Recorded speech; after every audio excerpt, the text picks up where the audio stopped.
Matthew Carter, 42 years old, lives in a peaceful suburb of Chicago. He has a stable career as a financial consultant and a 15-year marriage with Olivia, a dedicated high school teacher. They have 2 children, a boy and a girl, and a comfortable home. Matthew's life seems perfect, but inside he feels empty. Silent dinners, dull conversations, and a familiarity that had turned into monotony made him feel distant from Olivia. He didn't hate her, but love seemed to have faded over time. On a Friday evening, Matthew attended his 20th college reunion, a gathering he wasn't particularly excited about, but he went anyway due to his friend's insistence. As he stepped into the bar where the event was being held, a familiar voice called out from behind, "Matt? Is that you?" He turned around and froze. Claire Dawson, his college ex-girlfriend. She was still stunning, with her blonde hair cascading down and deep blue eyes. Though 2 decades had passed, memories of their passionate days together came rushing back. "Oh my God, Claire. It's been so long." Her smile was just as he remembered.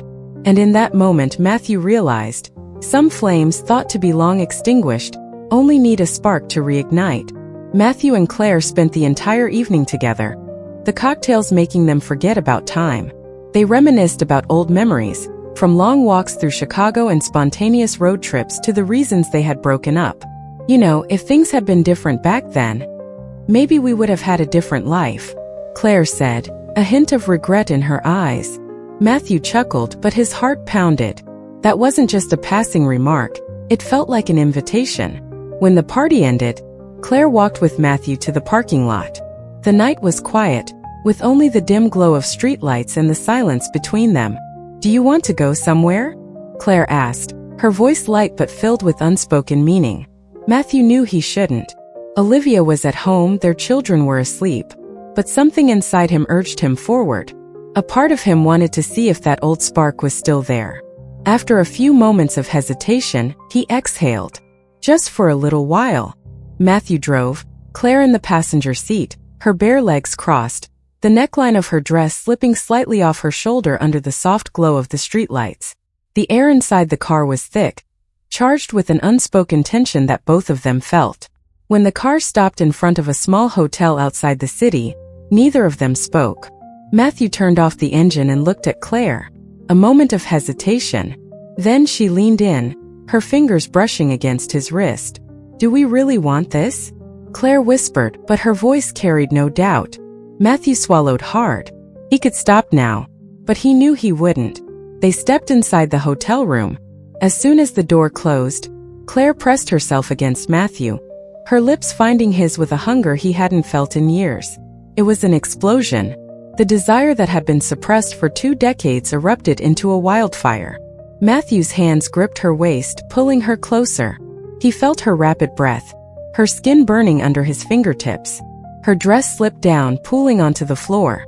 The curves he once knew, yet now felt unfamiliar, unfolded before him, sending shivers through his body. "Matt!" Claire gasped as he pushed her onto the bed, his lips tracing the delicate curve of her neck. Everything blurred into a storm of passion. Kisses, touches, skin against skin. Whispers, soft moans in the darkness. Matthew felt himself being swept away in a whirlwind of desire, something he thought he had lost long ago. As they intertwined, Matthew didn't think of Olivia. He didn't think of his marriage. There was only Claire, only this moment. A different reality where he wasn't a husband, a father, but just a man lost in pure, unfiltered passion. They collapsed onto the disheveled sheets, breathless. Claire curled up beside him, her fingers lazily tracing circles on his chest.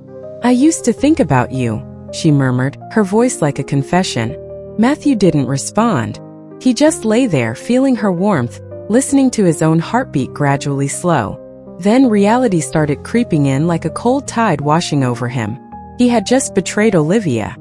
He closed his eyes, but instead of guilt, a small voice inside him whispered, "I want more." The next morning, Matthew woke up with mixed emotions.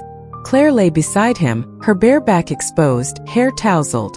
Satisfaction clashed with guilt, tightening in his chest. He dressed quickly, trying not to wake her. But just as he reached the door, her voice broke the silence. "You don't have to sneak out like a thief, Matt." He turned back to look at her. I have to go. Olivia will suspect something. Claire let out a soft chuckle, but there was a trace of bitterness in her smile. I see. You just wanted to relive the past for a little while, didn't you? Matthew didn't answer. He knew what he had done was wrong, but at the same time, he couldn't deny that. He hadn't felt this alive in years. He thought it would end there, but Claire didn't disappear. She texted. She called. At first, Matthew ignored her. But then, message by message, call by call, he found himself drawn back in. Their secret meetings continued, each one pulling him deeper into the affair. One afternoon, as Matthew left a hotel with Claire, he spotted a familiar figure standing at the corner of the street. Olivia. Her expression was empty, but her hands were clenched tight with tension. Matthew's heart stopped. That night, when Matthew came home, Olivia was sitting in the living room, a glass of red wine in her hand. How long have you known? He asked, his voice hoarse. Olivia looked at him. She gave a small smile, but her eyes were filled with pain. Long enough not to be surprised anymore. Silence filled the room. Then Olivia spoke again, her voice shaking but firm. I have just one question. If I hadn't caught you today, would you have stopped? Matthew couldn't answer. And in that moment he realized he had lost her forever. A few weeks later, Olivia left with their 2 children. Matthew sat alone in their empty house, flipping through old photos. A wedding picture. A family photo from last summer, all smiles. He picked up his phone, searching for Claire's number. A missed call from her the night before. He could call back. Or he could throw the phone away. He sat there staring at the screen. Then the screen dimmed, leaving only the reflection of a man he no longer recognized.